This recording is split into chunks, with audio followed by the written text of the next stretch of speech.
వరంగల్లో బీఆర్ఎస్ అత్యంత ప్రతిష్టాత్మకంగా నిర్వహించనున్న plenary సభపై MLC Kalvakuntla Kavitha silent అయ్యారు. ఆమెకు పార్టీ సిల్వర్ జూబ్లీ వేడుకలకు ఆహ్వానం లేదా? అందుకే సన్నాహక సమావేశాలకు గైర్హాజరవుతున్నారా?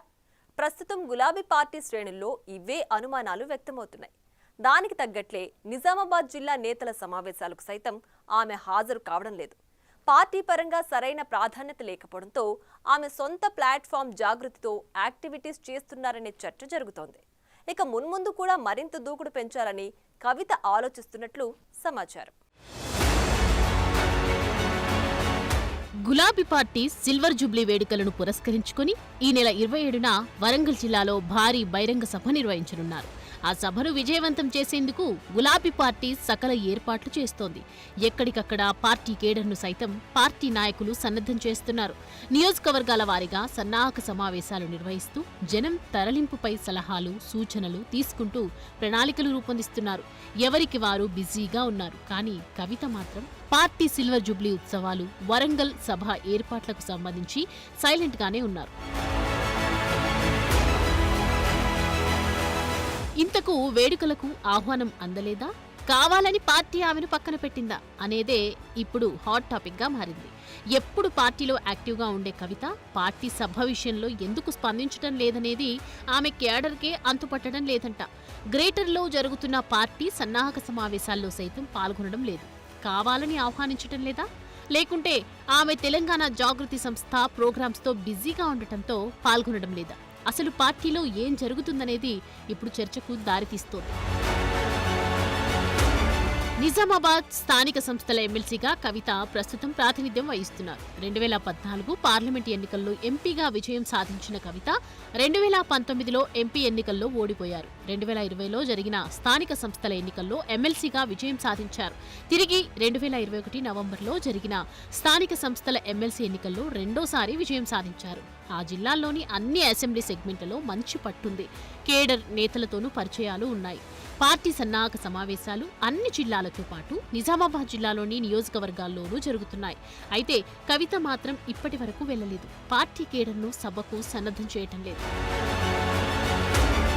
అంతేకాదు, ఇటీవల వారం రోజుల పాటు ఉమ్మడి జిల్లాల ముఖ్య నేతలతోనూ ఎర్రవెల్లి ఫామ్ హౌస్ లో కేసీఆర్ అధ్యక్షతన సమావేశాలు జరిగాయి.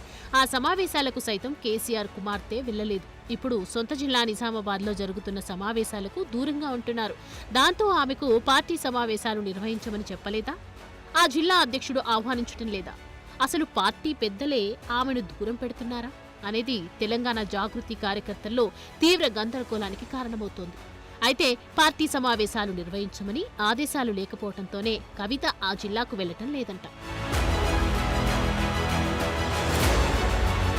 అదలా ఉంటే కవిత సొంత ప్లాట్ఫామ్ జాగృతితో యాక్టివిటీస్ ను ముమ్మరం చేశారు. తెలంగాణ కళలు, సంస్కృతిపై జరుగుతున్న అన్యాయాన్ని అరికట్టి ప్రాచుర్యం కల్పించేందుకు 2006 ఆగస్టులో ఆమె తెలంగాణ జాగృతి సంస్థను ఏర్పాటు చేశారు. నాటి నుంచి జాగృతి సంస్థ బతుకమ్మ ఉత్సవాలలో పాటు సేవా కార్యక్రమాలను ముమ్మరంగా నిర్వహిస్తోంది. ప్రస్తుతం బీసీ, మహిళా అంశంతో ముందుకు సాగుతోంది. 42% రిజర్వేషన్లపై పోరాటం సాగిస్తూనే మరోవైపు పూలే విగ్రహాన్ని అసెంబ్లీలో ప్రతిష్ఠించాలన్న డిమాండ్తో ప్రతి జిల్లాలో ధర్నాలు, నిరసనలు, రౌండ్ టేబుల్ సమావేశాలు నిర్వహించారు. ప్రజలు పడుతున్న ఇబ్బందులు ఏవీ దృష్టికి వచ్చినా వాటిపై గళం వినిపిస్తున్నారు. జాగృతితో పాటు పూలే ఫ్రంట్ తో కార్యాచరణ కొనసాగిస్తున్నారు. ఈ నేపథ్యంలో నెక్లెస్ రోడ్డు పరిసరాల్లో పూలే విగ్రహాన్ని ఏర్పాటు చేయాలన్న ప్రభుత్వ యోచనను స్వాగతిస్తున్నట్లు కవిత ప్రకటించారు. ముఖ్యమంత్రి రేవంత్ రెడ్డి ట్యాంక్ బండ్పై విగ్రహ ఏర్పాటుకు స్థల పరిశీలన చేయడం అభినందనీయమన్నారు. అలాగే అసెంబ్లీలో పూలే విగ్రహం ఏర్పాటు చేసే వరకు పోరాటం కొనసాగుతుందని స్పష్టం చేశారు. అదలా ఉంటే రాష్ట్ర బడ్జెట్ సమావేశాల సందర్భంగా మండలిలో ప్రభుత్వం కులగణన తప్పుల తడకగా ఉందని ఆరోపిస్తూ బీఆర్ఎస్ ఎమ్మెల్సీలు వాకౌట్ చేశారు. కానీ కవిత మాత్రం మండలిలోనే ఉండటం చర్చనీయాంశంగా మారింది. ప్రభుత్వానికి ఆమె సపోర్ట్ చేస్తున్నారనే ప్రచారం సైతం జరిగింది.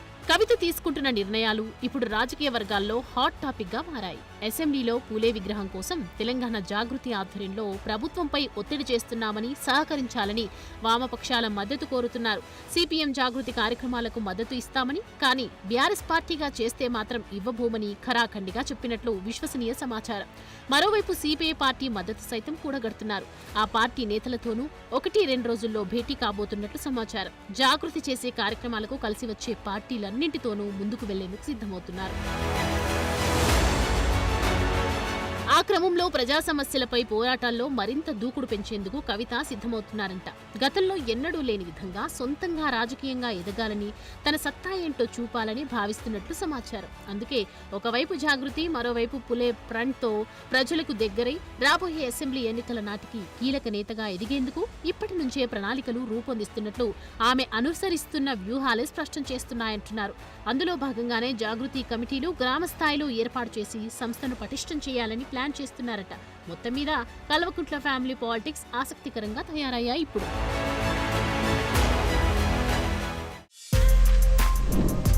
For more videos like this, subscribe Big TV channel.